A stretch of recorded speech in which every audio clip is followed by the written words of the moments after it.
World peace yoga सेंटरचे गुरु Vishnu मनदीपजी, PhD teacher, माझे परमपूज्य आई वडील, माझी प्रिय पत्नी प्रीती, माझा भाचा Rishikesh, Sarita sister, doctor Patwardhan, Mrs Patwardhan, Deshmukh गुरुजी. आणि आज सकाळी एवढ्या सकाळी तुम्ही कुमटेगाव आलेले आहात. माझी मिसेस ठाण्याहून आलेली आहे, त्याबद्दल तुमचे खूप खूप आभार आणि धन्यवाद. आणि यूट्यूबवर पण तुम्ही आज वेळ काढून हे बघणार आहात, त्याबद्दल तुमचे देखील खूप खूप आभार आणि धन्यवाद. आजचा टॉपिक आपण एकदम सोपा, साधा आणि शॉर्ट ठेवलेला आहे, त्यामुळे फार किचकट काहीच नाही आहे, एकदम सोपं आहे. भक्ती योगाचे फायदे आणि नुकसान किंवा त्याचे ड्रॉबॅक्स एवढंच फक्त आहे. गेल्या वेळेला याची आपण प्रस्तावना केलेली होती, ती आपण परत एकदा थोडी रिवाइज करू. भक्ती म्हणजे काय? शंकराचार्य म्हणाले इंटेन्स सर्च टुवर्ड सेल्फ. दुसरं absolute and constant remembrance of God. अनुचिंतन, ध्यान. कंटिन्युअस कॉगिएशन म्हणजे अप्लाइंग रिझन आणि एस्टॅब्लिशिंग नॉलेज विदिन, जे आपण सोहम म्हणता शिवोहम म्हणता म्हणजे आत परमेश्वर आहे, बाहेर परमेश्वर आहे, हे सतत स्वतःला स्मरून घेणं, ही एक प्रकारची भक्तीच आहे. Working with God thoughts, working for God and working with God's grace, ही आपण गेल्या वेळेला डेफिनेशन बघितली. भक्ती म्हणजे वर्किंग विथ गॉड थॉट्स, म्हणजे भक्तियोग कर्मयोग एकत्र आला. तुम्हाला ज्ञान मिळाल्यावर तुम्ही जे काम करता ते कर्मयोगातच असतं, पण with God thoughts, for God, with God's grace, remembrance of presence and service of God. हे झालं भक्तीच्या वेगवेगळ्या व्याख्या. भक्ती योग म्हणजे काय हे आपण गेल्या लास्ट बघितलं होतं. त्याच्यात युनियन विथ गॉड थ्रू भक्ती. आता युनियन विथ गॉड थ्रू भक्ती, पण गॉड म्हणजे काय? If you know exactly what is God, God won't be God. म्हणूनच खरा जो देव मानला जातो किंवा जे सत्य किंवा ब्रह्मन म्हटलं जातं ते तुम्ही व्यक्त करू शकत नाही, अव्यक्त आहे. एक्झॅक्ट डिफाईन करू शकत नाही, अनिर्देश्य आहे. एक्झॅक्ट त्याचं चिंतन करणं खूपच कर्म कठीण आहे, अचिंत्य आहे, सर्वत्र गम आहे. अजून त्याच्या 10 व्याख्या आहेत. भगवद्गीतेतला श्लोक आहे, पण ते फार डिटेल मध्ये जाईल. तर आपण मूळ काय बघूया की अव्यक्त देवाची उपासना करणं, भक्ती करणं, हे श्रीकृष्णानेच भगवद्गीतेत दिलंय की खूप क्लेशकारक आहे. तो मार्ग खूप क्लेशकारक आहे, दुःखकारक आहे, तो सोपा नाहीये. त्याच्यात बरेच अडथळे निर्माण होतात, जे सर्वसामान्यांना खूप अशक्य आहे. मग सर्वसामान्य मार्ग काय वापरला जातो? तर तो इष्ट देवता, आयडॉल, प्रतिमा किंवा प्रतीक पूजा, जी आपण ज्ञानेश्वर मंदिरात ज्ञानेश्वरांची प्रतिमा आहे, विठ्ठल रखुमाई आहेत, शंकराचार्य आहेत, त्या प्रतिमा घेऊन त्यांना आयडॉल करून आपण देव त्यांच्यात बघायला सुरुवात करतो आणि नंतर देव सगळीकडे बघायला लागतो. म्हणजे एका गोष्टीत पहिले देव बघायला शिका आणि मग तो सगळीकडे असल्याची अनुभूती घ्या. त्यामुळे सुरुवात करा गौणी भक्तीपासून. शांता, दास्य, सख्य, वात्सल्य, मधुरा, म्हणजे देवाला तुम्ही तुमचा मालक म्हणा, तुमचा मित्र म्हणा, किंवा तुमचा पुत्र मुलगी म्हणा, किंवा तुमचा प्रियकर म्हणा किंवा प्रियतमा म्हणा, आणि भक्ती सुरू करा. त्याला गौणी भक्ती म्हणतात. आणि नंतर पराभक्तीमध्ये सगळे नाती वगैरे सगळे विरून जातात, आयडॉल वगैरे सगळे विरून जातात. देव सगळीकडे, प्रत्येक गोष्टीत, प्रत्येक जीवात तुम्हाला देव दिसायला लागतो. यालाच अब्रह्मणी ब्रह्मदृष्ट्या अनुसंधानम, किंवा आपण अरुंधती न्याय म्हणून घेतलं होतं. अरुंधती ताऱ्यापर्यंत जायला दुसऱ्या ताऱ्यांची मदत घेऊन तिथपर्यंत पोहोचायचं. तसं इष्ट देवता, आयडॉल, प्रतिमा पासून तुम्ही त्या परमात्म्यापर्यंत पोहोचायचं. हे झालं भक्ती योगाचा प्रकार. मग आज आपण येतोय त्याचे ऍडव्हान्टेजेस काय आणि डिसएडव्हान्टेजेस काय. ऍडव्हान्टेजेस हे खूप इंटरेस्टिंग आणि काय म्हणतात ना, रम्य वाटतं, ऐकायला खूप सुखकर वाटतं ज्ञानयोगापेक्षा किंवा कर्मयोगापेक्षा. त्याचं कारण आपल्याला या ऍडव्हान्टेजेस मध्ये कळणार आहे. तर शौच देशे प्रतिष्ठाया, जे पतंजलीने योग सूत्र दिली, त्याच्यात अष्टांग योग, राजयोग जो होता, त्याच्यात त्यांनी त्याचं प्रीरिक्विजिट्स म्हटलं होतं. शौच देशे प्रतिष्ठाया म्हणजे तुम्ही आतून बाहेरून शुद्ध व्हा, एक ठिकाण असं निवडा की जे साफसूत्र आहे आणि तिथे अष्टांग योगाचा तुम्ही प्रॅक्टिस करा. म्हणजे त्याला प्रीरिक्विजिट्स आले. भक्ती योगासाठी म्हटलेलं आहे, न देशा नियमास तस्मिन न काला नियमास तथा. म्हणजे कुठल्याही ठिकाणी कुठल्याही वेळेला तुम्ही भक्ती योग करू शकता. बरेच जण म्हणतात संन्यासामध्ये आम्हाला देवाची जास्त आठवण येते, भक्ती योग चालतो, कुठेही करा. पण राजयोग ज्ञानयोग ह्या ज्या गोष्टी आहेत, कर्मयोग, त्याच्यासाठी योग्य प्लेस लागते, समोर कोणतरी कर्म करण्यासाठी लागतं. भक्ती योगात कसलीही गरज लागत नाही, अटी आणि शर्ती बिलकुल नसतात. त्यामुळे it is easiest and most natural way to reach the divine. बहुतेक सगळ्यांकडे इमोशन्स असतात, पण लॉजिक फार कमी असतं. म्हणूनच म्हटलं जातं humans are creatures of emotion and not of logic. मग हीच इमोशन आपल्याला वापरायची आहेत, ती फक्त योग्य दिशेने लावायची आहेत. जी आपण बिल्वमंगलाच्या स्टोरीत ऐकली होती, तो तिच्या प्रियतमेकडे लावलेलं असतं, ती म्हणते देवाकडे लाव, ते लावलं की भक्ती योग झाला. भक्ती योग इज ग्रेटेस्ट ऑफ ऑल योग. आता हा ग्रेटेस्ट ऑफ ऑल योग का? तर प्रत्येक ठिकाणी तुम्हाला एक मीन्स असतं आणि एक एंड असतो, एक साधन असतं आणि एक साध्य असतं. तर ज्ञान योगात, कर्मयोगात कर्म किंवा ज्ञान हे साधन आहे परमात्म्यापर्यंत पोचायचं. पण भक्ती योगात भक्ती हेच साधन आहे आणि भक्ती हेच साध्य पण आहे. गोष्ट अशी आहे की जो भक्त आहे त्याला साध्य हे पडलेलंच नाहीये. त्याचं साध्य जे आहे ते जर साखर असेल तर भक्ती योगी म्हणतो की मला त्या साखरेची चव मी भक्ती करतोय तोपर्यंतच मिळणार आहे. जर मी साखर बनलो, परमात्म्याशी एकरूप झालो, तर मी त्या साखरेची चव तरी कशी घेणार? म्हणजे त्याला परमात्मा साध्य करणं हे देखील त्याचं ध्येय उरलेलं नाहीये. भक्ती हेच त्याचं ध्येय आहे आणि भक्ती हेच त्याचं साधन पण आहे. जेव्हा पंचपक्वान्न तुम्हाला दिसली किंवा पंचपक्वान्नाचं ज्ञान झालं, हे कर्मयोग किंवा ज्ञानयोगाचा अंतिम उद्देश झाला. पण पंचपक्वानांची चव तुम्ही घेतली तेव्हाच तुम्हाला आतून संतुष्टता येते. म्हणजेच कर्मयोगात जेव्हा प्रेम भक्ती येते तेव्हा कर्मयोग फार डिलिशियस होऊन जातो, चवदार होऊन जातो. ज्ञानयोगात फिलॉसॉफीमध्ये जेव्हा भक्ती आणि प्रेम येते तेव्हा फिलॉसॉफीची पोएट्री बनते. त्यामुळे भक्तियोग हा रसपूर्ण मानला जातो. त्याने तुम्हाला खरी चव दिसते. ज्ञातुम द्रष्टुम च तत्वेन प्रवेशतुम च परंतप. हे द्रष्टुम आणि प्रवेशतुम भक्तीनीच शक्य आहे. म्हणून ते पूर्ण श्लोक असा आहे, भक्त्या त्वनन्यया शक्य अहमेवम विदोर्जुन. म्हणजे अनन्य भक्तीनीच मी तुला प्राप्त होऊ शकीन. दुसरा कुठला मार्ग मला तू साध्य करू शकणार नाही. भक्ती रैवेन नयती, भक्ती रैवेन पश्यती, भक्ती रैवेन दर्शयती, भक्ती पुरुष वश. म्हणजे भक्तीच तुम्हाला फायनल गाईडलाईन किंवा त्या पाथवरती परमात्म्याचं साक्षात अनुभूती घडवू शकते. आता हे झाले दोन फायदे आपण बघितले. त्याला काय अटी शर्ती नाहीये. सगळ्यात ग्रेटेस्ट भक्ती योग आहे, कारण का it is means also and end also. साधन पण आणि साध्य पण. भक्तीमुळे तुमच्यावर जे लस्ट आणि वेल्थ म्हणजे जी हाव किंवा काम कांचन यांची बुरळ निघून जाते. म्हणून आपले रामदास स्वामी म्हणतात, मुखी राम त्या काम बांधू शकेना, गुणे इष्ट धारिष्ट त्याचे चुकेना.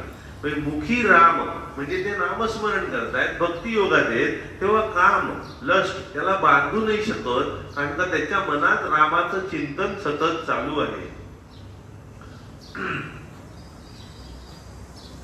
आता पुढचा फायदा भक्ती योगाचा. भक्ती योग हा परीक्षासारखा आहे, फिलॉसॉफर स्टोन.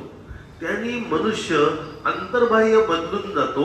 मनुष्य मनुष्यच राहतो, त्याचं काही प्राणी होत नाही, पण तो मनुष्य अंतर्बाह्य बदललेला असतो. त्याच्यात प्रेमाचा झरा निर्माण होतो आणि तो सगळीकडे प्रेम पसरवायला लागतो.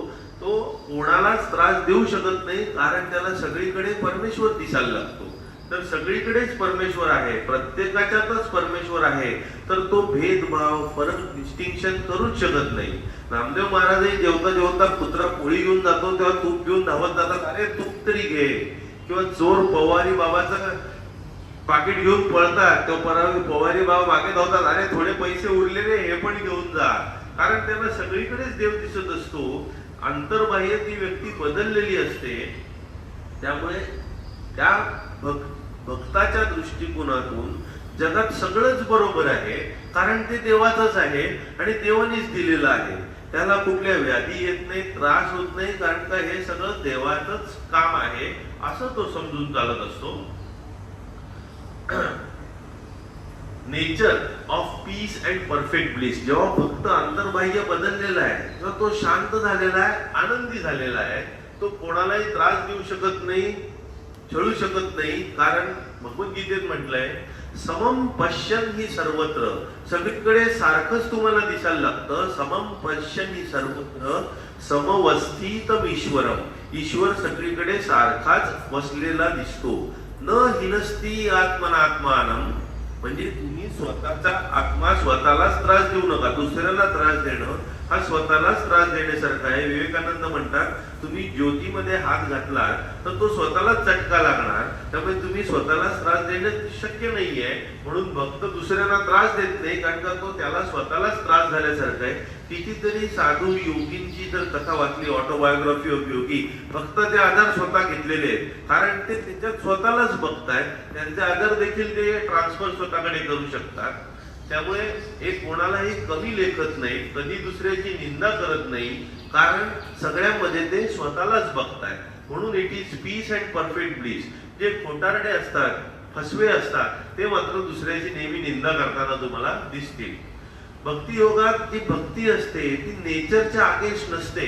तुमचे इमोशन्स जे आहेत त्या काही दाबल्या जात नाहीत, फक्त त्यांना योग्य दिशा दाखवली जाते परमात्म्याच्या दिशेने. म्हणून ती पॉवरफुल डायरेक्शन तुम्हाला शांततेच्या विरुद्ध नाहीये, शांतता टिकवली जाते, कारण का काही तुम्ही सप्रेस करत नसता.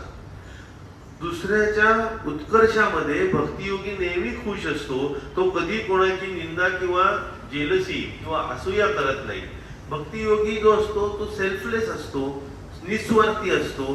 त्याला कसलीही भीती नसते, कारण स्वतःचा स्वार्थच नसतो. तो कोणालाही खुश करायच्या मागे नसतो, सगळ्यांच्यात मध्ये तो स्वतःलाच बघत असतो. त्याला कसलाही त्रास होता नसतो. म्हणजे कबीरांनी एक छान म्हटलंय, कोई तन दुखी कोई मन दुखी. तो आजूबाजूला जेव्हा जगात बघतोय तेव्हा म्हणतोय कोई तन दुखी कोई मन दुखी कोई धन बिन रहत उदास. कोई तन दुखी कोई मन दुखी कोई धन बिन रहत उदास. थोडे थोडे सब दुखी सुखी राम के दास. म्हणजे जो भक्ती योगात रममाण आहे, देवाचं नाव घेतोय, तो मात्र नेहमी सुखी राहतो, कारण तो कशाच्याही मागे लागलेला नाहीये. एक अप्रतिकूल्य म्हणून एक डेफिनेशन येते. भक्त जो असतो तो अप्रतिकूल्य त्याच्यात कॅरेक्टर आलेलं असतं. तर रबिया, हसन आणि मलिक, विवेकानंदांनी त्यांच्या वाङ्मयात ही कविता दिली आहे. ती रबिया खूप हाय लेवलची असते, ती आजारी पडलेली असते. तिला भेटायला तिचे दोन चेले येतात, हसन आणि मलिक. ते पण असतात चांगले. तर हसन येऊन तिला म्हणतो की काळजी करू नको, देवावर श्रद्धा ठेव, देव जी काही शिक्षा देतोय त्याच्यातून पार पडायला देवच तुला सामर्थ्य देईल. ती अशी मान हलवते. मग मलिक सांगतो त्याचं तत्वज्ञान, तू काळजी करू नको, तुझी देवावर खूप जास्त श्रद्धा आहे, आम्हाला पण माहिती आहे. जी काही देव शिक्षा देईल ती तू आनंदाने पार पाडशील. पहिला म्हणतो तुला देवाची शिक्षा पार पाडायला शक्ती मिळेल. दुसरा म्हणतो देवाची शिक्षा पार करताना तुला आनंद होईल, असं सामर्थ्य येईल. रबिया त्यांना म्हणते, पण मला देवानी शिक्षा दिलीच कुठे? म्हणजे देवाने शिक्षा दिली ह्याची जाणीव ही जिला होत नाही ती जरी भक्ती योगी. ह्याला म्हणतात अप्रतिकूल्य. प्रतिकूलता जाणवतच नाही, ते अप्रतिकूल्य सगळ्या ह्याच्यात ते आनंदी आणि सुखीत असतात, ते खरे भक्ती योगी. मग पुढचा भक्ती योगाचा फायदा, तुम्ही भक्ती करा, देवावर श्रद्धा ठेवा, देव तुम्हाला ते परम ज्ञान दान करून टाकेल किंवा देईल. म्हणूनच दोन श्लोक आहेत भगवद्गीतेत. श्रद्धावान लभते ज्ञानम तत्पर संयतेंद्रिय ज्ञानम लब्ध्वा परा शांती अचिरेणादि गच्छति. म्हणजे जे श्रद्धावान असतात त्यांना परम ज्ञान मिळतं. दुसरा एक श्लोक आहे भक्ती योगाचा जो खास श्लोक अध्याय आहे भगवद्गीतेत, त्यातला हा श्लोक आहे. श्रीकृष्ण सांगतात अर्जुनाला की आधी त्यांनी भक्तियोगाचे 2-3 गोष्टी सांगितल्या की भक्तांनी काय काय करायला पाहिजे. मग ते पुढे म्हणतात तेषाम सतत युक्तानाम भजताम प्रीतिपूर्वकम. म्हणजे अशा भक्ती योगात सतत असलेले जे आहेत आणि मला सतत भक्ती योगात प्रीतिपूर्वक भजत आहेत, तेषाम सतत युक्तानाम भजताम प्रीतिपूर्वकम ददामी बुद्धी योगम तम मामेन ये उपयांती ते. मी त्यांना बुद्धियोग प्रदान करतो जेणेकरून ते मला येऊन भेटतात किंवा माझ्यापर्यंत पोहोचतात. म्हणजे भक्तियोग तुम्ही घेतला तर तुम्हाला ते ज्ञान मिळतं. जे आपण पुढच्या ह्याच्यात बघणार आहोत भक्तियोग आणि ज्ञानयोगचं रिकन्सिलिएशन. त्याच्यात ज्ञानयोग जेव्हा संपतो किंवा कर्मयोग संपतो आणि तुम्हाला ज्ञान प्राप्त होतं, ब्रह्मभूत प्रसन्नात्मा न शोचती न कांक्षती समसर्वेषु भूतेषु मदभक्ती लभते पराम. म्हणजे तुम्हाला ज्ञानयोग झालेला आहे तर तेव्हा तुम्हाला माझी पराभक्ती मिळते. इथे तुम्ही पराभक्ती मिळवली, देव तुम्हाला बुद्धियोग देतोय. दोन्ही एकाच ठिकाणी शेवटी गोष्टी जॉईन होत आहेत. जे भक्त असतात ते देवाचं ज्ञान घेतात आणि ते एकमेकांना देऊन त्याच्यात ते रमलेले असतात, त्याच्यात ते समाधानी असतात. म्हणून ते म्हणतात मच्चित्ता मदगद भावा. म्हणजे माझ्या चित्त त्यांचं एकवटलेलं आहे आणि भाव माझ्या ठाई स्थित आहे. मच्चित्ता मदगद भावा बोधयंत परस्परम. परस्परांना ते बोध देत आहेत. कथयंतश्च माम नित्यम तुष्यंती च रमंती च. माझी कथा ते एकमेकांना सतत सांगतायत आणि त्याच्यात ते संतुष्ट पण आहेत आणि रममाण पण झालेले आहेत. म्हणजे they are happy, busy and contented because of bhakti yoga. आता शेवटचे 2 ऍडव्हान्टेजेस भक्ती योगाचे. Very beautiful, joyous and ecstatic. Beautiful mythology जे आपण रसने बघतो, महादेव किंवा कुठले स्वामी समर्थांच्या सिरियल येतात, ते भक्ती योगाचेच भाग आहेत. ते पुराण कथा किंवा मायथॉलॉजी जे आपण बघतो त्यांनी एक प्रकारे भक्ती शिकवली जाते. ते teach bhakti. It is nature of divine love. It is inexplicable but actions betray. कधी कधी तुम्हाला ते सांगता येऊ शकत नाही भक्ती किती सुंदर आहे, पण तुमचे हावभाव आणि एक्सप्रेशन सांगून जातात ते किती सुंदर आहे. इन्स्पिरेशनल. भक्ती योग हा खूप इन्स्पिरेशनल आहे कारण का greatest act of love are nothing but God's expression. म्हणून श्रीकृष्ण म्हणतात यद यद विभूती मत सत्वम श्रीमद ऊर्जितमेव. म्हणजे जिथे जिथे तुम्हाला चांगले ग्रेटेस्ट ऍक्ट ऑफ लव्ह दिसेल किंवा डिव्हाइन ऍक्ट्स दिसतील तेव्हा समज की माझ्यातूनच ती ऊर्जा झालेली आहे. यद यद विभूती मत सत्वम श्रीमद ऊर्जितमेव वा तत्तदेवावगच्छत्वम मम तेजोश संभव. माझ्यातल्याच तेजाच्या अंशाने या गोष्टी घडलेल्या आहेत. म्हणजे तुम्ही परमेश्वरालाच बघताय. Greatest men, great men have come from bhakti yoga. आपले तुकाराम महाराज, नामदेव महाराज पासून आपण जर बघितलं येशू ख्रिस्तापर्यंत ते भक्ती योगातूनच आलेलं आहे. म्हणून भक्ती योगाला उगीच नावं ठेवू नका. आता शेवटचं भक्ती योगातला उपयोग, फायदा, सिम्बॉल, आयडॉल, प्रतीक पूजा, बुक वर्शिपिंग. बुक वर्शिपिंगचा फायदा काय? तर बुक वर्शिपिंग म्हणजे भगवद्गीता असेल, पुराण असेल किंवा बायबल असेल, या छोटे छोटे एवढेशे ह्याच्यात तुम्हाला बायबल दिसतं, भगवद्गीताही दिसते, पुराणही दिसतं. तर अशा ह्याच्यात it is strongest form of pratik, handiest of all idol. तुम्ही सगळीकडे ते घेऊन जाता. जर मूर्ती असेल तर ती कुठे तुटण्याची भीती असते, पण पुस्तक असेल तर तुटण्याची शक्यता नसते. ते सगळीकडे तुम्ही कॅरी करू शकता. Sacred symbol, infinite power, increase strength आणि most tangible form of God.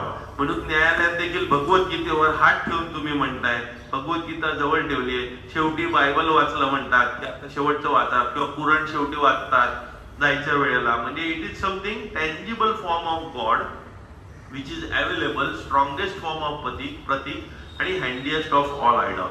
तर हे झाले भक्ती योगाचे ऍडव्हान्टेजेस किंवा त्यातले प्लस पॉइंट. आता ड्रॉबॅक्स कडे आपण येऊया. भक्ती योगाचे 6 पॉइंट आहेत. बाहेरून फक्त भक्ती दाखवतायत, आत काही नाही. शंकराचार्यांनी चरपट पंजरिकेत ह्याच्यावर जाम खडेफोड केलेली आहे. अग्रे वन्नी पृष्ठे भानू, पुढे आग लावली, मागे आग लावली, रात्री गुडघ्यामध्ये डोकं घालून बसलाय. अग्रे वन्नी पृष्ठे भानू, रात्रो चिबुक समर्पित जानू. करतल भिक्षा तरुतल वास, हातात भिक्षा घेतायत, झाडाखाली झोपतायत. करतल भिक्षा तरुतल वास, तदपि न मुंचती आशा पाश. तरी देखील आशा काही सुटत नाहीये, बाहेरून किती देखावा केला तरी. जटिलो मुंडी लुंचित केश, केस वाढवले किंवा टक्कल केलं, जटिलो मुंडी लुंचित केश, काशा यांबर बहुकृत वेश, ऑरेंज रंगाचे कपडे घातले किंवा वेगवेगळे ड्रेस केले. पश्यनपी नच पश्यती बुडा, बघून पण न बघितल्यासारखं करू नको. उदर निमित्तम बहुकृत शोक, हे सगळे पोट भरण्याचे धंदे आहेत. हे भक्तियोग नाही, हा देखावा आहे. भगवत गीता किंचित देता, थोडीशी भगवत गीता वाचली. गंगा जललव कणिका पिता, थोडेस गंगेचं पाणी पिलं. सकृत पियेन मुरारी समस्या, एकदा श्रीकृष्णाची पूजा केली. परंतु या छोट्या छोट्या गोष्टी करून तस्या यम किंग कुरुते चर्चा, म्हणजे यम आल्यावर या एकदाच तुम्ही भगवत गीता वाचली थोडीशी, किंवा थोडस काय म्हणतात गंगेचं पाणी प्यायलं, किंवा एकदाच पूजा केली, तर यम काही या गोष्टींची चर्चा करत बसत नाही. म्हणजे देखाव्यासाठी या गोष्टी करू नका. कुरुते गंगा सागर गमनम, गंगा सागरला तुम्ही जाऊन आलात. व्रत पालनम अथवा दानम, व्रत पालन केलं, दान केलं. कुरुते गंगा सागर गमनम व्रत पालनम अथवा दानम. ज्ञानविहीन सर्व मतेन भजतीन मुक्तीम जन्मशतेन, जोपर्यंत तुमच्याकडे ते ज्ञान येत नाहीये तोपर्यंत तुम्हाला काही मुक्ती मिळणार नाही, बाहेरची सगळी कर्मकांड म्हणूनच मिथ्याचाराबद्दल भगवद्गीतेत श्रीकृष्ण म्हणतात, कर्मेंद्रियाणी संयम्य य आस्ते मनसा स्मरम.